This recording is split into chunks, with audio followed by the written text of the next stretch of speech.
let's bring the example of the kid yesterday who messaged me what he did about Lana. What was his end game? What was his end game of sending that message? For me to see it and to know that he got a rise out of me, was that like the point of it? Like, what is the end game of someone leaving a nasty comment? I think people are just so broken and insecure that they project that. I've actually had multiple. This popped off. I had multiple like situations where like haters DM me like something cruel, and I'm just saying, hey man, like that wasn't nice of you. I hope you have a great day. And they're like, oh my God, I love you so much. No, I just do it sometimes. I literally did it like on the way over here. I didn't go deep as I normally do with it. But yeah, sometimes if it randomly comes up, I'll just be like, hey, have a nice day. And they're like, oh my gosh, man, I watch all your videos. Like, I didn't mean it. Yeah, that's so funny that you say that, because a lot of my stuff ends up like that too. You respond and they say, oh, I was just fucking with you. But yeah, like, exactly. It's just people need to be mindful.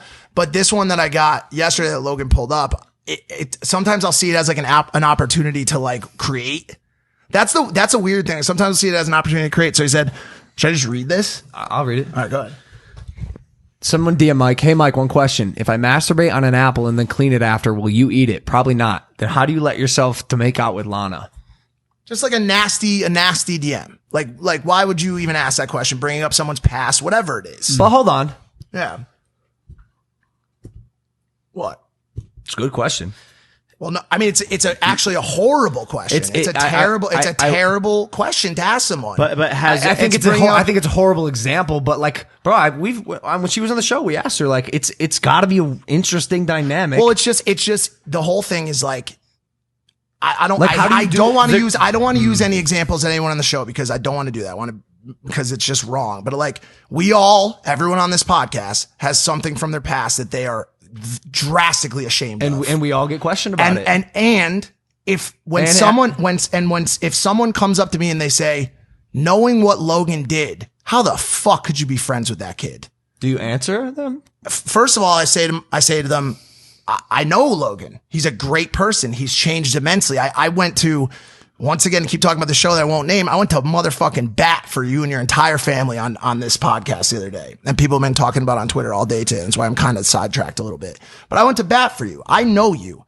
You're my brother. You're my best friend. I love you. And I love you. I know who you are as a person and how much you've changed and how much you are different than the person that has made the mistakes of your past. Thanks. Similarly, I know Lana, I know Amara as the person she is now. I would read that and just to give an understanding. I will. Yeah. I guess. But can we talk about it right after the response or whatever? I would do it now because we're gonna get distracted. You're taking offense to this, and based on the sentiment that like this is a very valid question that many people have. You know that, right? No, I get it. Here's my offense. It's worded in the worst fucking way. Well, and it is a dig. But like, bro, this is just a dude who's curious about something and wanted to like maybe. No, it's not. He put it into in a fucked up respect. What it's doing is it's boiling down a human being into a piece of their past. I, more than anyone in this entire... That's not so uncommon. It's not... No. It's not necessarily a good practice to live by. That's what I'm getting at. That's what I'm getting at. As someone who has done unspeakable things, I prefer for people to look at the man I am now and to say, wow, this person has dramatically changed their life, has made massive moves for the better, is a positive influence, and we're not going to boil him down to this one question.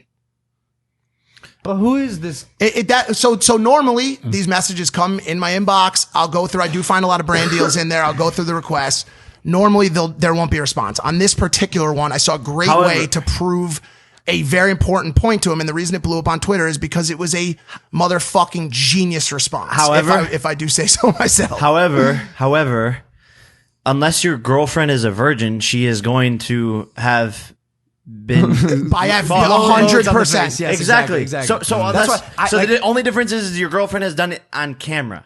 Yes, and that's the ethical meter that is like, okay, this is that weird that she did that before. Right. That's why I love the response, which I'm about to read, but like I don't even know if I would have paid this anything. Like this dude's 7, he's never had a relationship in his life. Otherwise, his girl would definitely has had cum on her face. It's not so uncommon, and if you haven't done it, try it. Okay, so if you masturbate, he said, okay, so if you masturbate on an apple, and that apple was washed 1,000 times over the course of 3 years after you masturbated on it, and that apple was desired by every single man on the planet, especially the ones who asked, Who would eat that apple after it was masturbated on? Even though they would give their left nut and their little sister just to stand in the same room as that apple. And that apple was the baddest boss bitch of a V10 Lambo driving apple on the orchard.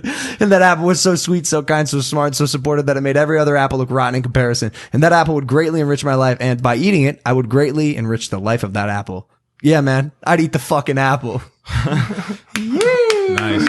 How about them apples is what you should have said. Yeah, so that was his Twitter caption. Oh, nice. How do you like them apples? There you go. It's just sometimes like I'll find sometimes this is the only time where you're, in my eyes, I understood exactly what you're talking about with destructive comments being beneficial, because a destructive comment gave me a reason to create something that made people think higher of me as a whatever, writer, creator, bro, whatever. Even you probably discovered a little bit about how you feel about Lana because you put it into writing now. Facts. And you will see that type of sentiment towards your relationship with Lana probably forever. Yeah, absolutely. So, at what point is it like, that kid's lucky he got a response? It is.